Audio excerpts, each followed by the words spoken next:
네, 안녕하세요. 반갑습니다. 이승훈 소장입니다. 최근에 그 아파트 시장이 좀 혼조세입니다. 올라가는 부동산과 또 좀 보합인 부동산.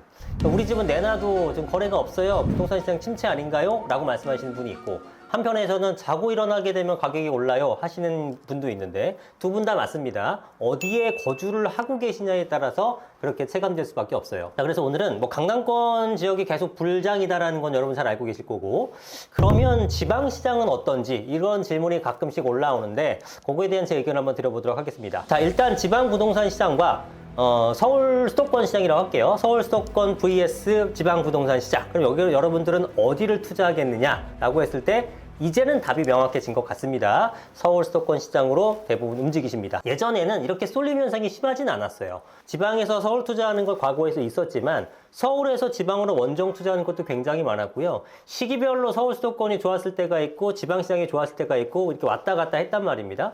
그래서 타이밍을 잡고 혹은 저렴하게 투자금 대비한 수익률적인 면에 봤을 때는 지방도 괜찮았거든요. 그리고 수익률도 굉장히 좋고. 그런데 지금은 좀 명확해졌다. 그거는 인구가 줄어들기 시작하게 되면서 인구의 이동이 대부분 서울 수도권으로 옮겨가 버렸잖아요. 여러분 생각하시면은 예전에 과거에 서울의 중상위권 대학하고 지방의 어떤 국립대들하고 성적을 비교하게 되면은 그렇게 큰 차이가 안 났던 시기도 있었습니다. 그런데 지금은 지방의 유명 국립대라고 하더라도 인서울 하위권 랭킹의 대학보다도 못한 케이스가 대단히 많아졌어요.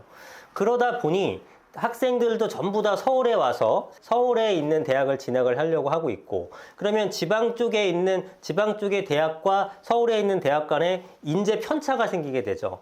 그러니까 집값을 올리려면은 직장이 많아야 되는데 대기업이라든가 중견기업이 지방으로 가려고 해도 거기서 여러 가지 지자체에서 인센티브를 준다고 해도 안 가는 이유가 뭐겠습니까? 인재를 구하기가 어려운 거예요. 우리 회사가 서울에 있지 않고 지방 어딘가 있다. 사람을 구하려면 공고를 내면 아무도 안 와. 연봉을 많이 줘도 안 와. 그러니까 갈 수 없는 환경이 돼버린 거예요. 그러니 좋은 직장도 다 이제 서울 쪽으로 몰려들게 되고, 좋은 학생, 좋은 인재들도 다 여기에 몰려들게 되니까 당연히 돈 많은 사람들도 서울에 몰리게 되고 집값은 서울만 올라가는 현상이 생기게 되는 거죠. 이게 기본적인 구조입니다.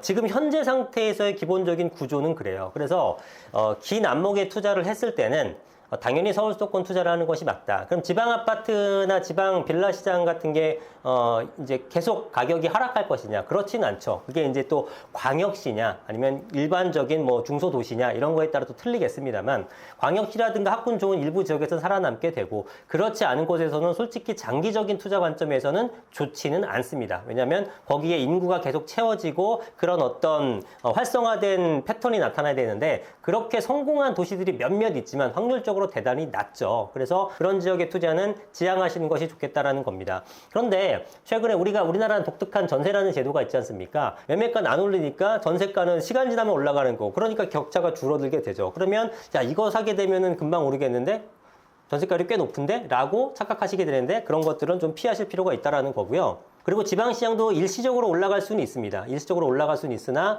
전반적인, 그리고 제가 최근에 강조했었던 서울 수도권의 지속 구조적인 상승은 좀 어려울 것이다 라고 판단을 합니다. 그리고 지방시장에서 가장 중요하게 볼 것은 공급량, 그 다음에 미분양, 이게 얼마나 되느냐인데, 그 이유는 당연하겠지만 공급량이 많이 쌓여 있게 되면 가격이 올라가기 어렵기 때문입니다. 서울 같은 경우는 뭐 지금 1000세대도 안 되죠. 인구가 거의 920만인데 미분양이 1005도 안 된다는, 거의 없는 거나 마찬가지이기 때문에 다른 형태를 들여다보면서 가격 변동성을 봐야 되는 거고, 지방시장에서는 다른 걸 볼 여지가 별로 없고 일단은 공급량 데이터를 보니까 가장 중요합니다. 그래서 공급량이 좀 많이 줄어드는 추세에 있다. 그러면은 다시 이제 반등의 여지가 있는 건데, 오히려 미분양이 적체가 되거나 미분양이 감소되는 속도가 굉장히 좀 속도가 느리다라고 한다 그러면은 일단은 그 지역에 들어가는 것은 좀 피해야겠죠. 그래서 공급량 데이터를 통해서 그 지역이 향후의 가격 상승의 전반적인 방향성은 읽어볼 수 있을 것 같다는 생각이 듭니다. 지방 쪽의 빌라 시장은 솔직히 권해드리기가 좀 어렵습니다. 왜냐하면 서울처럼 어떤 그 공급 이슈가 있어서 빌라를 부시고 재개발을 한다고 한다면 그런 지역에서도 빌라 투자를 권할 수 있겠습니다만, 사실은 재개발이 잘 진행이 될 수가 없죠. 지방 쪽에서는. 왜냐하면 서울이 어쩔 수 없이 택지 개발을 할 수 있는 땅이 없기 때문에 기존에 있는 집을 부시고 짓는 거고, 지방 쪽에서는 논밭 개간할 게 많기 때문에 굳이 기존에 있는 재개발 복잡한 절차를 통해서 하지 않습니다. 더군다나 그 지방시장 쪽은 지방시장 쪽의 아파트 가격이라는 건 한정되어 있기 때문에 재개발을 통해서 수익을 내기가 어렵고, 그렇다는 것은 결국 추가 분담금이 굉장히 많이 늘어남을 의미하기 때문에 실질적인 금융 비용 차원에서도 진행이 되기 어렵다고 봅니다. 그래서 빌라는 조금 지방의 빌라 시장은 상승하기가 좀 어렵다라고 단언할 수 있겠습니다. 지방 쪽에는 아파트 가격도 사실은 비싸지가 않잖아요. 지방의 아파트 가격이 안 비싼데, 그리고 지방 쪽에서는 LTV나 DTI도 굉장히 좀 수월하게 해주는 편인데, 비싸지 않고 대출도 적절하게 잘 해주는 아파트도 구입하지 못할 경우에 빌라로 가는 케이스가 많지 않습니까?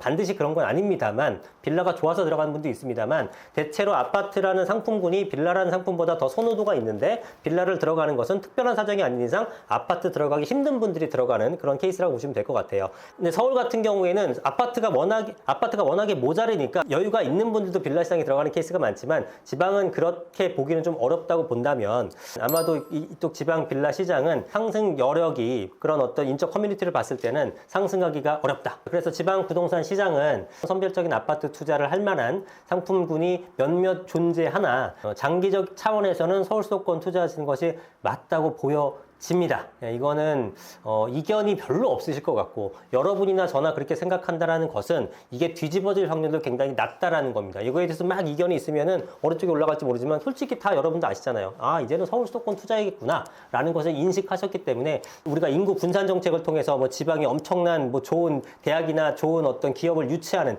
이런 형태가 지속적으로 끊임없이 이루어지지 않는 이상은 아마 이런 구조적인 환경 자체는 변하지 않을 것 같다라는 판단이 듭니다. 그래서 지방시장은 투자에 있어서 굉장히 신중할 필요가 있다라는 의견 드리면서 오늘 영상은 마치도록 하겠습니다. 감사합니다. 이승훈 총장이었습니다. 좋은 하루 되십시오.